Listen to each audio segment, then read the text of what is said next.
Greetings everyone. நம்ம டெய்லியும் prelims and mains point of வியூல கரண்ட் அஃபேர்ஸ் ஆர்டிகல்ஸ் பார்த்துட்டே இருக்கோம். இன்றைக்கி என்ன ஆர்டிகல்ஸ் இருக்குது அப்படிங்கிறத பார்ப்போம். ஸோ முதல்ல எடுத்தோன்னே பார்த்தோம்னா இந்திய தேர்தல் ஆணையம் அப்படிங்கிறத கொடுத்துருக்காங்க. ஸோ தேர்தல் ஆணையத்தை பற்றி அவங்களோட வேலைகள், தேர்தல் ஆணையர்கள் அவர்களை பற்றி நிறைய விஷயங்கள் சொல்லியிருப்பாங்க. என்னென்ன இருக்குது அப்படிங்கிறத பார்ப்போம். ஸோ ஃபஸ்ட்டு நமக்கு தெரிஞ்ச மாதிரி ஜனவரி 25, 1950 தான் நமக்கு தேர்தல் ஆணையம் அப்படிங்கிற ஒரு அமைப்பு வருது. அந்த அமைப்போட முதல் தேர்தல் ஆணையராக சுகுமார் சென் அவர்கள் இருக்கார். 1989 வரைக்கும் தேர்தல் ஆணையம் அப்படிங்கிற அமைப்பு ஒரே ஒரு தலைமை தேர்தல் ஆணையரோட தான் இயங்கிட்டு இருந்துச்சு. ஓகேங்களா, 89 தான் கூடுதலாக 2 பேரை குடியரசுத் தலைவர் வந்து நியமனம் செய்கிறாரு. எதுக்காக கூடுதலாக 2 பேர் அந்த டைமில் 89 எதுக்கு வரணும் அப்படின்னு பார்த்தோம்னா, நமக்கு அப்போ தான் 88 தான் என்ன பண்ணியிருப்பாங்கன்னா 61வது சட்ட திருத்தம் 61st கான்ஸ்டியூஷனல் அமெண்ட்மெண்ட் ஆக்ட் படி ஓட்டிங் ஏஜ் அப்படிங்கிறத 21லேருந்து 18 மாற்றிருப்பாங்க. அப்போ 18 வயசுல இருக்கவங்க நிறைய பேர் வந்து முதல் முறையாக வாக்காளர்களாக ஆக போகிறாங்க. அப்போ தேர்தல் ஆணையத்துக்கு அதிகமான வேலை இருக்க போகுது. அதனால என்ன பண்ணுறாங்க, கூடுதலாக ஒரு 2 பேரை கொண்டு வந்திருப்பாங்க. ஆனால் அந்த ஒரு நடைமுறை 1990 மாறி இருக்கும். மறுபடியும் 1992 வாக்காளர் அடையாள அட்டை 1992 வரைக்கும் என்ன இருந்திருக்கும்னா மறுபடியும் ஒருத்தர் தான் இருந்திருப்பார். ஓகேங்களா, தேர்தல் ஆணையராக. மறுபடியும் 92 என்ன பண்ணுறாங்க அப்படின்னா வாக்காளர் அடையாள அட்டை எபிக் அப்படின்னு சொல்லுவோம் இங்கிலீஷில். ஓகேவா, EPIC. ஓகேவா, எபிக் அப்படின்னு சொல்லுவாங்க. இந்த வாக்காளர் அடையாள அட்டை அப்படிங்கிற ஒரு விஷயம் வந்து நடைமுறைக்கு வருது. ஓகேவா, ஸோ இந்த வாக்காளர் அடையாள அட்டை அப்படின்னா இந்தியாவில் இருக்கக்கூடிய எல்லா வாக்காளர்களுக்கும் இந்த ஒரு வாக்காளர் அடையாள அட்டை அப்படிங்கிறது கொடுக்க வேண்டியதாக இருந்துச்சு. அதனால மறுபடியும் வேலை அப்படிங்கிறது அதிகமாகுது. அதனால மறுபடியும் +2 ஆகுது. ஓகேங்களா, ஸோ இப்போது இருக்கக்கூடிய மாதிரி 1993 தான் அந்த தேர்தல் ஆணையம் அப்படிங்கிற அமைப்பு ஒரு நபராக இருந்தது. அது 3 நபராக மாற ஆரம்பிக்குது. எப்போ அப்படின்னா 1993 ஆரம்பிக்குது. ஸோ 1950 89 வரைக்கும் ஒருத்தர் மட்டும் இருந்தார். 89 அந்த ஒரு வருஷம் மட்டும் 3 பேர் இருந்திருப்பாங்க. ஏன்னா ஓட்டிங் ஏஜ் அப்படிங்கிறது 21லேருந்து 18 குறைஞ்சனால. மறுபடியும் 1990 மாற்றுறாங்க, ஒருத்தர் தான் மறுபடியும் இருக்கார். அது 1993 வரைக்கும் அந்த ஒரு நடைமுறை இருக்குது. 93 ஏன் மாற்றுறாங்க அப்படின்னா வாக்காளர் அடையாள அட்டை அப்படிங்கிறது கொடுக்க வேண்டிய அந்த ஒரு சூழ்நிலை வருது. அதனால 93 என்ன பண்ணுறாங்க, மறுபடியும் ஒருத்தராக இருந்ததை 3 பேராக மாற்றுறாங்க. ஓகேங்களா, ஸோ அதுக்கப்புறமா 93லேருந்து இப்போ வரைக்கும் தேர்தல் ஆணையம் அப்படின்னாலே 3 பேர் கொண்ட அமைப்பாக தான் இருக்குது. சரிங்களா, ஸோ அந்த ஒரு விஷயங்கள் ஸோ இதில் பேசிக்காக கொடுத்துருப்பாங்க. நம்ம இன்னும் கொஞ்சம் எக்ஸ்ட்ராவாக பார்த்துருக்கோம், அவ்வளோதான். சரிங்களா, ஸோ அடுத்தது தேர்தல் ஆணையர் அவரோட அந்த அதிகாரம் அப்படின்னு பார்த்தோம்னா நம்ம 3 பேர் இருக்காங்க அப்படின்னு பார்த்தோம். Chief election commissioner plus other election commissioners அப்படின்னு சொல்லுவாங்க. ஸோ அவங்களோட பதவிக்காலம் அப்படின்னு பார்த்தோம்னா எல்லாருக்குமே அந்த 3 பேருக்குமே 6 years or 65 years of age அப்படின்னு சொல்கிறாங்க. அப்போ எல்லாருக்கும் பதவிக்காலம் ஒன்றா தான் இருக்குது. அவங்கள அப்பாயிண்ட் பண்ணுறது பிரசிடென்ட் தான் அப்பாயிண்ட் பண்ணுறாரு. அப்படின்னா அவங்களுக்கு அதிகாரங்களும் பார்த்தோம்னா அது அவங்களுக்கு சமமாக தான் இருக்கும். அவங்க 3 பேர்த்துக்குள்ள யாருமே பெரியவர் சின்னவர் அப்படிங்கிறது கிடையாது. எல்லாருக்குமே சம அதிகாரம், சமமான சம்பளம், சமமான அந்த ரிட்டையர்மெண்ட் ஏஜ் எல்லாமே ஈக்குவலாக தான் இருக்கும். என்ன ஒரு விஷயம் சொல்கிறாங்கன்னா, அந்த 3 பேரில் யார் சீனியராக இருக்காங்களோ அவங்கள சீஃப் எலெக்ஷன் கமிஷனராக போடுவாங்க. இப்போ ஒருத்தர் இருக்கார், 3 பேரில் இருக்காங்க, சீஃப் எலெக்ஷன் கமிஷனர் ரிட்டையர் ஆகிட்டாரு அப்படின்னா அடுத்த 2 பேர் இருப்பாங்க. அந்த 2 பேர்த்தில் யார் சீனியராக இருக்காங்களோ அவங்கள சீஃப் எலெக்ஷன் கமிஷனராக போடுவாங்க. இது வந்து ஒரு நடைமுறை. ஓகேங்களா, இப்படி தான் பண்ணுங்கிறது கிடையாது. ஆனால் இது ஒரு நடைமுறை. 3 பேருக்குமே சமமான அதிகாரங்கள் இருக்குது அப்படிங்கிறத நம்ம புரிஞ்சுக்கிறோம். அதை தான் இந்த இடத்துல வந்து சொல்லியிருப்பாங்க. ஓகேங்களா, ஸோ ஒரு தேர்தல் ஆணையத்தில் இருக்கக்கூடிய தேர்தல் ஆணையர் அவரோட பதவி அப்படின்னு பார்த்தோம்னா ஒரு அசைக்க முடியாத பதவி அப்படிங்கிற சொல்கிறாங்க. உச்சநீதிமன்ற நீதிபதி இருக்காங்க இல்லையா, ஸோ தலைமை தேர்தல் ஆணையரின் பதவிக்காலம் சட்ட பாதுகாப்பு பெற்ற ஒன்றாகும். உச்சநீதிமன்ற நீதிபதியின் பதவியை போலவே இவரது பதவியும் பறிக்கப்பட முடியாது. ஓகேங்களா, ஸோ இவரோட பதவியை பறிக்க முடியாது. என்ன பண்ணலாம், இவரை வந்து ரிமூவ் பண்ணலாம் அப்படின்னா அவருக்கு அதுக்கான எஸ்டாப்ளிஷ்டு ப்ரொசீஜர் அப்படிங்கிறது இருக்குது. ஓகேங்களா, ஒன்று ப்ரூவன் மிஸ்பிஹேவியராக இருக்கணும், இல்லை இன்கெப்பாசிட்டியாக இருக்கணும் அவர். ஸோ அந்த மாதிரியான காரணங்கள்னால மட்டும்தான் ஒரு மிஸ்பிஹேவியர் பண்ணிட்டாங்க, இல்லை இன்காம்பிட்டண்ட்டாக இருக்காங்க அப்படிங்கிற காரணத்தினால மட்டும்தான் ஒரு தேர்தல் ஆணையரை நம்ம பதவியிலேருந்து தூக்க முடியும். ஓகேங்களா, அதுக்குமே நாடாளுமன்றத்தோட ஒப்புதல் தேவை. ஓகேங்களா, ஒரு தேர்தல் ஆணையரை பதவியிலிருந்து தூக்கணும் அப்படின்னா நாடாளுமன்றத்தில் நம்ம வந்து அந்த மோஷன் தாக்கல் பண்ணணும், அந்த இதை தாக்கல் பண்ணணும். அந்த மோஷன் அப்படிங்கிறது ஸ்பெஷல் மெஜாரிட்டியில் பாஸ் ஆகணும். அது 2 அவையிலையும் பாஸ் ஆகணும். அப்படின்னா தான் ஒரு தேர்தல் ஆணையரை நம்மளால தூக்க முடியும். ஓகேங்களா, ஸோ அந்த மாதிரி ஒரு எஸ்டாப்ளிஷ்டு ப்ரொசீஜர் அப்படிங்கிறது இருக்குது. இந்த ப்ரொசீஜரை வந்து இந்த ப்ரொசீஜர் மூலயமா ஒரு தேர்தல் ஆணையரை தூக்குறது அப்படிங்கிறது அவ்வளோ சுலபமான விஷயம் இல்லை. அதனால தான் அவரோட பதவிக்கு வந்து சட்ட பாதுகாப்பு அப்படிங்கிறது அளிக்கப்பட்டிருக்கு அப்படிங்கிறதையும் சொல்கிறாங்க. சரிங்களா, ஸோ இந்த மாதிரி தேர்தல் ஆணையர், தேர்தல் ஆணையம் இப்படி இந்த மாதிரியான அமைப்புகள் எல்லாமே ரொம்ப பவர்ஃபுல்லான அமைப்பாக இருக்குது அப்படிங்கிறத நம்ம பார்த்துருக்கோம். ஓகேவா, அடுத்தது தேர்தல் ஆணையத்தோட அதிகாரங்கள் என்னென்ன இருக்குது. நார்மலாக சொல்லணும் அப்படின்னா நாடு ஃபுல்லாக தேர்தல் நடத்தணும், அதுதான் அவங்களோட ஃபஸ்ட்டு வேலை.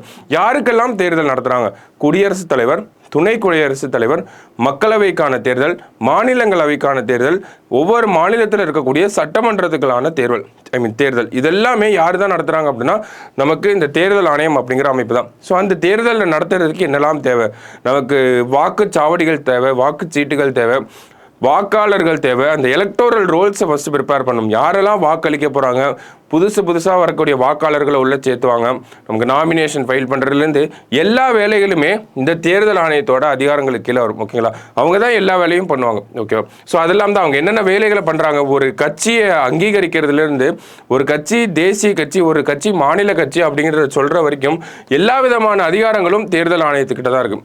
இப்போ வேட்பாளர்களுக்கு நடுவில் ஒரு பிரச்சனை வருது, இல்லை இந்த ஒரு வேட்பாளர் ஜெயிச்சதில் ஏதாவது ஒரு குளறுபடிகள் இருக்குது, அந்த மாதிரியான நேரங்கள்லையும் யார் தான் முடிவெடுக்க முடியும் அப்படின்னா தேர்தல் ஆணையம் தான் முடிவெடுக்க முடியும். ஏன்னா அவங்க ஒரு அட்டானமஸ் பாடி, அவங்க அட்டானமஸ் பாடி மட்டும் இல்லை, அவங்களால அந்த முடிவெடுக்கக்கூடிய அதிகாரம் அப்படிங்கிறது இருக்குது. அதனால தான் அவங்கள குவாசி ஜுடிஷியல் பாடி அப்படின்னு சொல்லி இங்கிலீஷில் சொல்கிறோம் நம்ம. ஓகேங்களா, ஸோ இந்த மாதிரி முக்கியமான பணிகள் எல்லாமே யாருக்கிட்ட தான் இருக்குன்னா தேர்தல் ஆணையம் கையில் தான் இருக்குது. ஸோ இந்த சமீப காலத்தில் என்ன ஆகுது, இந்த ஆர்டிக்கலோட எசன்ஸுக்கு இப்போ தான் வரும்.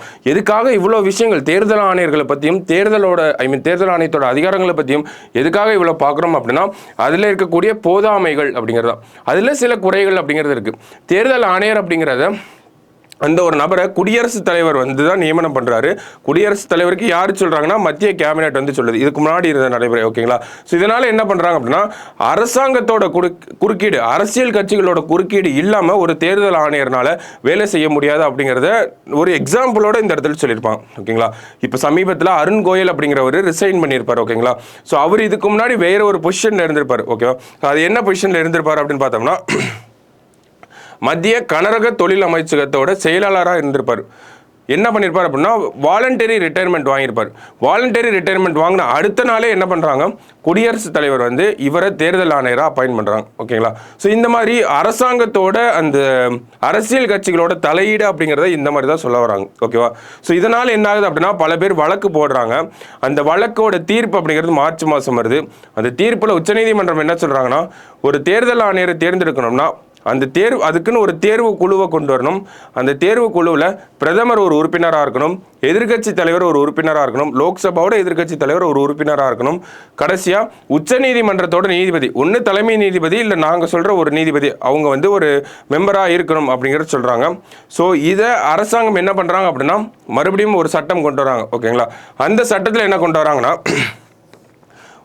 தலைமை தேர்தல் ஆணையர் மற்றும் பிற தேர்தல் ஆணையர்களை நியமனம் பண்ணுறதுக்கு அப்பாயின்ட் பண்ணுறது குடியரசுத் தலைவர் தான் பண்ணுறாரு. அந்த செலெக்ஷன் கமிட்டி, அந்த தேர்வு குழுவில் யாரெல்லாம் இருக்கலாம்னு அரசாங்கம் ஒரு மார்ச் மாதம் தீர்ப்பு வருது. டிசம்பர் மாதம் இவங்க ஒரு சட்டம் கொண்டு வராங்க. என்ன சட்டம், அந்த சட்டத்தில் என்ன சொல்லப்பட்டிருக்கு அப்படின்னா பிரதமர், எதிர்க்கட்சி தலைவர், லோக்சபாவோட எதிர்க்கட்சி தலைவர், அடுத்தது கேபினெட் மினிஸ்டர், யூனியன் மினிஸ்டர் வந்து இருப்பாங்க அப்படின்னு சொல்கிறாங்க. ஸோ சுப்ரீம் கோர்ட் சொன்னபடி பார்த்தோம்னா அந்த தேர்வு குழுவில் வந்து ஒரு சுப்ரீம் கோர்ட்லேருந்து ஒரு ரெப்ரசன்டேட்டிவ் வந்திருக்கணும். ஒன்று சீஃப் ஜஸ்டிஸ் ஆஃப் இந்தியா இல்லை ஏதாவது ஒரு சுப்ரீம் கோர்ட் ஜட்ஜ் வந்திருக்கணும்.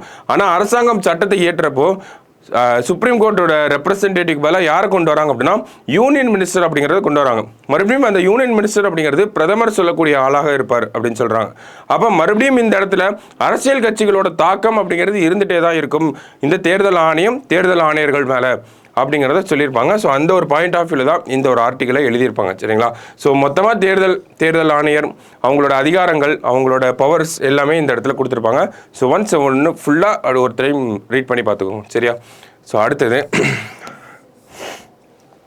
7ஆம் தலைமுறை மொரீஷியஸ் வாழ் இந்திய வம்சாவளி. அதாவது என்ன சொல்லியிருப்பாங்கன்னா மொரீஷியஸோட சுதந்திர தினம் மார்ச் 12ஆம் தேதி வந்து அப்சர்வ் பண்ணுறாங்க. சரிங்களா, ஸோ அதுக்கு சிறப்பு விருந்தினராக நம்மளோட குடியரசுத் தலைவர் வந்து போயிருப்பாங்க. இந்த குடியரசுத் தலைவர் போன இடத்துல இந்தியா ஒரு அனௌன்ஸ்மெண்ட் வந்து பண்ணியிருப்பாங்க. என்ன பண்ணியிருப்பாங்கன்னா மொரீஷியஸில் இருக்கக்கூடிய இந்தியா வம்சாவளியினர், ஓகேங்களா, இந்தியன் டிசெண்டன்ஸ் அப்படின்றத இங்கிலீஷில் சொல்லுவோம். ஓகேவா, ஸோ இந்த இந்திய வம்சாவளியினர் 7வது தலைமுறை இந்திய வம்சாவளியினருக்கும் அவங்களுக்கு அந்த ஓசிஐ ஸ்டேட்டஸ் அப்படிங்கிறது வழங்கப்படும் அப்படிங்கிறத சொல்லியிருப்பாங்க.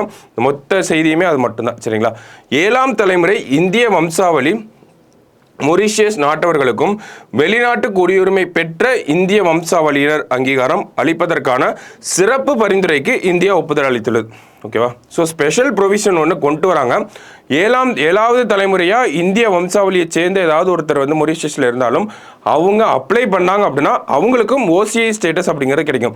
ஓசிஐ அப்படின்னா ஓவர்சீஸ் சிட்டிசன் ஆஃப் இந்தியா, சுருக்கமாக சொல்லணும்னா வெளிநாடு வாழ் இந்தியர்கள் அப்படிங்கிறது சொல்கிறாங்க. ஓகேங்களா? ஸோ சாரி, அது வெளிநாடு வாழ் இந்தியன்னா நான் ரெசிடென்ட் இந்தியன் அப்படின்னு சொல்லுவோம்.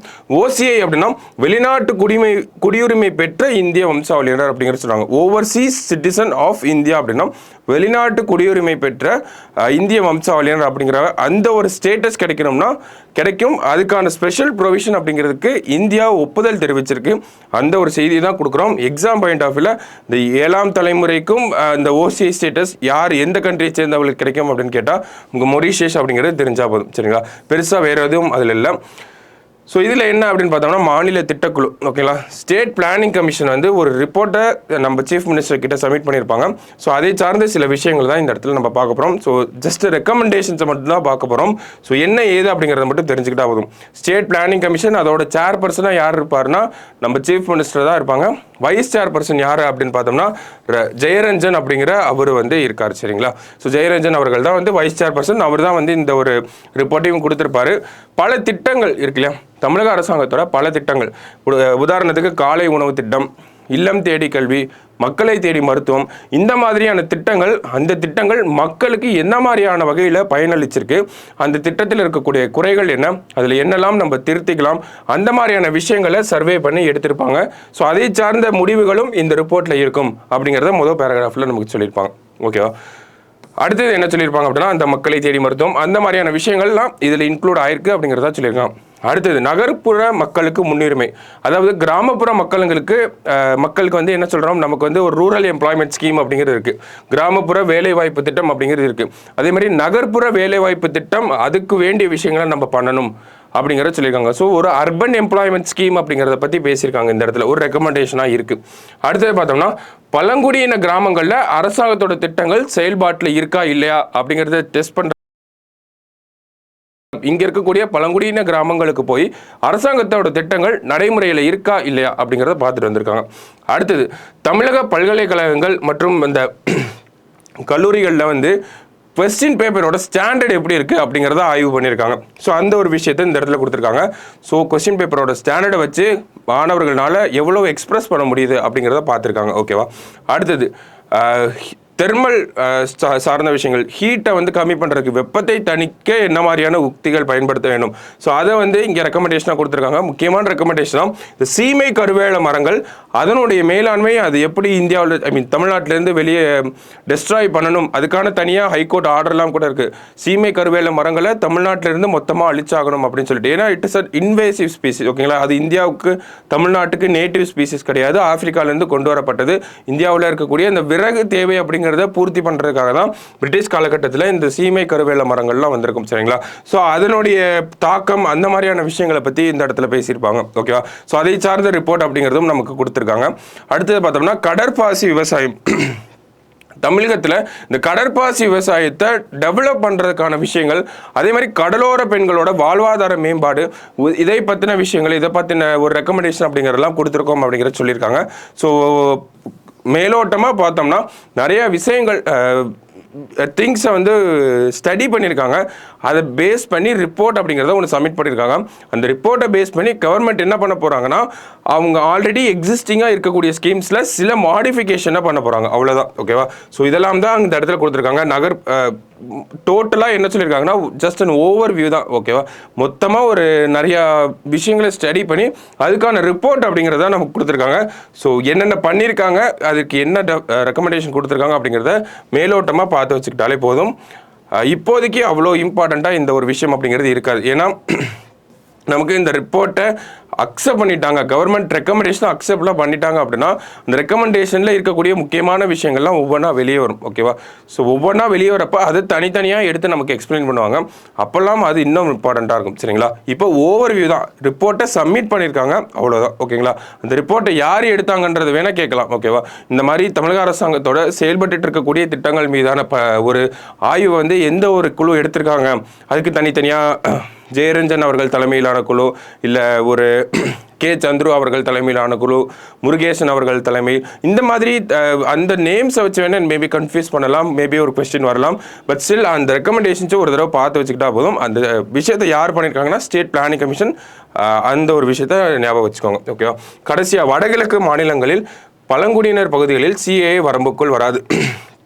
அதாவது நமக்கு 6th ஷெட்யூலை பற்றி கொஞ்சம் நாளைக்கு முன்னாடி நம்ம 6th ஷெட்யூலையும் லடாக் அப்படிங்கிற ஒரு விஷயத்தையும் ஒரு யூனியன் டெரிட்டரியும் வச்சு நம்ம ஒரு ஆர்டிக்கல் படிச்சிருப்போம். ஹிந்து நியூஸ் பேப்பர் பார்க்குறவங்களுக்கு தெரிஞ்சிருக்கும் அது. ஸோ அந்த ஒரு விஷயம் படிக்கிறப்பயே நம்ம 6th ஷெட்யூல்னால் என்ன அப்படிங்கிறத பார்த்துருந்தோம். ஓகேவா? ஸோ அதை பற்றி தான் இந்த இடத்துலையும் கொடுத்துருக்காங்க. 6th ஷெட்யூல் ஏரியாஸ்குள்ளே அந்த சிஏஏ ஆக்ட் அப்படிங்கிறது இம்ப்ளிமெண்ட் பண்ண முடியாது அப்படிங்கிறத சொல்லியிருக்காங்க. ஸோ 6th ஷெட்யூலில் யாரெல்லாம் வருவாங்க அப்படின்னு பார்த்தோம்னா அசாம், திரிபுரா, மேகாலயா, மிசோரம், இப்படி ஒரு 4 மாநிலங்கள் இருக்காங்க. அசாம், திரிபுரா, மேகாலயா, மிசோரம் அப்படின்னு சொல்லக்கூடிய ஒரு 4 மாநிலங்கள் இருக்காங்க. இந்த 4 மாநிலங்களில் பழங்குடியின மக்கள் அப்படிங்கிறவங்க அதிகப்படியாக இருக்காங்க. ஓகேவா? ஸோ பழங்குடியின மக்கள் அதிகப்படியாக இருக்கனால அங்கே இருக்கக்கூடிய கவர்னர்களுக்கு சில அதிகாரங்கள் அப்படிங்கிறது இருக்குது. இந்த கவர்னர்ஸ் என்ன பண்ணலாம் அப்படின்னா ஒரு சில பகுதிகளை கிளப் பண்ணி, ஓகேங்களா, ஒரு சில பகுதிகளை ஒன்றா சேர்த்து, ஒரு சில பழங்குடியின பகுதிகளை ஒன்றா சேர்த்து அதை என்னன்னு சொல்லலாம்னா அட்டானமஸ் டிஸ்ட்ரிக்ட் கவுன்சில் அப்படிங்கிறத சொல்லலாம். ஓகேங்களா? இந்த அட்டானமஸ் டிஸ்ட்ரிக்ட் கவுன்சில் அப்படிங்கிற இந்த ஒரு விஷயத்தில் ஏடிசி அப்படின்னு சொல்லுவாங்க. ஸோ இந்த அட்டானமஸ் டிஸ்ட்ரிக்ட் கவுன்சில் தன்னாட்சி அமைப்புகள் அப்படிங்கிறத சொல்லுவாங்க. ஸோ இந்த அட்டானமஸ் டிஸ்ட்ரிக்ட் கவுன்சிலில் நிறைய உறுப்பினர்கள் இருப்பாங்க. எல்லாருமே பழங்குடியினர் சார்ந்த உறுப்பினர்கள், பழங்குடியினர் சார்ந்த தேர்ந்தெடுக்கப்பட்ட மெம்பர்கள், எலெக்டட் மெம்பர்ஸ் எல்லாருமே இருப்பாங்க. ஸோ இவங்கெல்லாம் கவர்னர் கிட்ட தான் சொல்லுவாங்க. இவங்களால ரூல்ஸ் ஃப்ரேம் பண்ண முடியும், நிறையா இவங்களால தனியாக பட்ஜெட் போட முடியும், அது மாதிரி நிறையா தன்னாட்சியான முடிவுகளை எடுக்க முடியும். ஓகேங்களா? அதுக்கான அந்த அப்ரூவல் அப்படிங்கிறத யார் கொடுப்பாங்க அப்படின்னா கவர்னர் வந்து கொடுப்பாங்க. ஓகேவா? ஸோ அந்த ஏடிசி அப்படிங்கிறதோட முக்கியமான அப்ஜெக்டிவ் என்னன்னா பழங்குடியின மக்கள் அவங்களோட கலாச்சாரம், அவங்களோட தனித்துவத்தை பாதுகாக்கணும் அப்படிங்கிறதுக்காக தான் இந்த ஏடிசி அப்படிங்கிற ஒரு அமைப்பு இருக்கு. ஸோ இந்த ஏடிசி அப்படிங்கிற அமைப்பு எங்கெங்கெல்லாம் இருக்குன்னா 6th ஷெட்யூலில் இருக்கக்கூடிய ஸ்டேட்ஸில் மட்டும் தான் இருக்கும். 6th ஷெட்யூல் எங்கெல்லாம் இருக்கு அப்படின்னு பார்த்தோம்னா நமக்கு அஸ்ஸாம், திரிபுரா, மேகாலயா அண்ட் மிசோரம். ஓகேவா? ஸோ இந்த ஊர்களில் மட்டும்தான் நமக்கு இந்த 6th ஷெட்யூல் அப்படிங்கிற ஏரியாஸ் இருக்குது. 6th ஷெட்யூல்னால் இவங்களாக தான் வருவாங்க. ஓகேங்களா? ஸோ அடுத்தது இவங்களில் அந்த ஏடிசி அப்படிங்கிற ஒரு விஷயத்தை கிரியேட் பண்ண முடியும். இந்த அசாம், திரிபுரா, மேகாலயா, மிசோரமில் மட்டும்தான் நமக்கு இந்த அட்டானமஸ் டிஸ்ட்ரிக்ட் கவுன்சில் அப்படிங்கிற ஒரு விஷயமே இருக்குது. ஓகேங்களா? ஸோ இந்த மாதிரி அட்டானமஸ் டிஸ்ட்ரிக்ட் கவுன்சில் இருக்கக்கூடிய ஏரியாக்களில் சிஏஏ சட்டத்தை அமல்படுத்த முடியாது அப்படிங்கிறது தான் இந்த ஆர்டிக்கலில் சொல்லியிருப்பாங்க. ஓகேங்களா? சிஏஏ சட்டத்தோட வரைவிலேயே வந்து சொல்லியிருப்பாங்க. பழங்குடியின மக்கள் அதிகமாக இருக்கக்கூடிய இந்த அட்டானமஸ் டிஸ்ட்ரிக்ட் கவுன்சில்ஸ் போன்ற ஏரியாக்களில் சிஏஏ சட்டம் செல்லுபடி ஆகாது அப்படிங்கிறத சொல்லியிருப்பாங்க. ஸோ அந்த ஒரு விஷயத்தை தான் இந்த ஆர்டிகல்லையும் கொடுத்துருக்காங்க. ஓகேவா? ஸோ இந்தியாவில் அப்போ எத்தனை ஏடிசிக்கள் இருக்கு? ஓகேங்களா? அட்டானமஸ் டிஸ்ட்ரிக்ட் கவுன்சில் இந்தியாவில் எத்தனை இருக்குன்னா மொத்தம் 10 இருக்கு. ஓகேங்களா? 6வது ஷெட்யூல் கீழே மொத்தம் 10 அட்டானமஸ் டிஸ்ட்ரிக்ட் கவுன்சில்ஸ் அப்படிங்கிறது இருக்கு. ஸோ அதையும் வேணா ஞாபகம் வச்சுக்கோங்க, கேட்கறதுக்கு வாய்ப்புகள் இருக்கு. ஸோ அடுத்தது இன்னொரு விஷயம் சொல்லியிருப்பாங்க. ஒரு இடம் பார்த்துட்டோம். இன்னொன்று என்ன பார்த்தோம் அப்படின்னா இந்த இடத்துல இன்னர் லைன் பர்மிட் அப்படிங்கிறத கொடுத்துருக்காங்க. அது எங்கெல்லாம் இருக்குது? இன்னர் லைன் பர்மிட்னா என்ன, அது எங்கெல்லாம் இருக்குது அப்படின்றதையும் பார்ப்போம். இன்னர் லைன் பர்மிட் அப்படிங்கிறது அருணாச்சல பிரதேசம், நாகாலாந்து, மிசோரம் மற்றும் மணிப்பூர். ஓகேவா? ஸோ அது யாரெல்லாம் பார்த்தோம்னா நமக்கு 6th ஷெட்யூல் அப்படின்னு வரப்போ அசாம், திரிபுரா, மேகாலயா அண்ட் மிசோரம். ஓகேவா? ஸோ அது வேற. இந்த இன்னர் லைன் பர்மிட் அப்படிங்கிறது வேற. இங்கே யாரெல்லாம் வருவாங்கன்னா அருணாச்சல் பிரதேஷ், நாகாலாந்து, மணிப்பூர் அண்ட் மிசோரம், இவங்கெல்லாம் தான் வருவாங்க. ஓகேவா? ஸோ இங்கெல்லாம் என்ன இருக்குது அப்படின்னு பார்த்தோம்னா ஒரு இன்னர் லைன் பர்மிட் அப்படிங்கிற ஒரு அமைப்பு வந்து இருக்குது. ஓகேவா? ஒரு ரெகுலேஷன் அப்படிங்கிறத சொல்லலாம். ILP அப்படிங்கிறத சொல்லுவாங்க இங்கிலீஷில். ஸோ இந்த இன்னர் லைன் பர்மிட் அப்படிங்கிறது என்னன்னா நம்ம இந்த ஊர்களுக்கு போகணும், இந்த அருணாச்சல் பிரதேஷ், நாகாலாந்து, மிசோரம், மணிப்பூர் இங்கெல்லாம் போகணும் அப்படின்னா இந்த ILP சர்டிஃபிகேட் அப்படிங்கிறத வாங்கிட்டு தான் போகணும். இது ஒரு டைப் ஆஃப் பாஸ் மாதிரி. ஓகேங்களா? நமக்கு எப்படி அவுட் பாஸ்லாம் வாங்குறோம் அந்த மாதிரி தான். இன்னர் லைன் பர்மிட் அப்படிங்கிறது அந்த ஊருக்குள்ளே போகணும்னா இந்த ஒரு பர்மிட்டை வாங்கிட்டு தான் உள்ளே போகிற மாதிரி இருக்கும். சரிங்களா? ஸோ அதான் கீழே கொடுத்துருப்பாங்க. இந்த பாதுகாக்கப்பட்ட பகுதிகளுக்கு நாட்டின் பிற பகுதியினர் சுற்றி பார்க்க விரும்பினால் சம்பந்தப்பட்ட மாநில அரசிடம் சிறப்பு அனுமதி பெற வேண்டும். ஓகேவா? ஸோ இந்த சிறப்பு அனுமதியை தான் என்ன சொல்றாங்கன்னா ILP பெர்மிட் அப்படிங்கிறது சொல்றாங்க. ஓகேவா? இன்னர் லைன் பெர்மிட் அப்படிங்கிறது சொல்றோம். ஸோ இதெல்லாம் பாதுகாக்கப்பட்ட பகுதிகளாக இருக்கு. ஸோ இந்த மாதிரி இருக்கக்கூடிய பகுதிகளிலும் CAA அப்படிங்கிறது அமலுக்கு வராது அப்படிங்கிறத சொல்லியிருக்காங்க. ஓகேவா? ஸோ அதுதான் இந்த ஒரு ஆர்டிக்கலில் நம்ம பார்க்கக்கூடிய விஷயங்கள். ஸோ பேசிக்காக தான் இருக்கும். பேசிக்காக 6th ஷெட்யூல் என்ன சொல்லியிருக்காங்க அப்படிங்கிற ஒரு விஷயம் தான் இந்த இடத்துல கொடுத்துருப்பாங்க. சரியா? ஸோ இன்றைக்கி டிஎன்ஏவை பொறுத்த வரைக்கும் ஒரு 4 இம்பார்ட்டன்ட் டாப்பிக்கை பார்த்துருக்கோம். நாளைக்கு டிஎன்ஏவில் மீட் பண்ணலாம். தேங்க்யூ.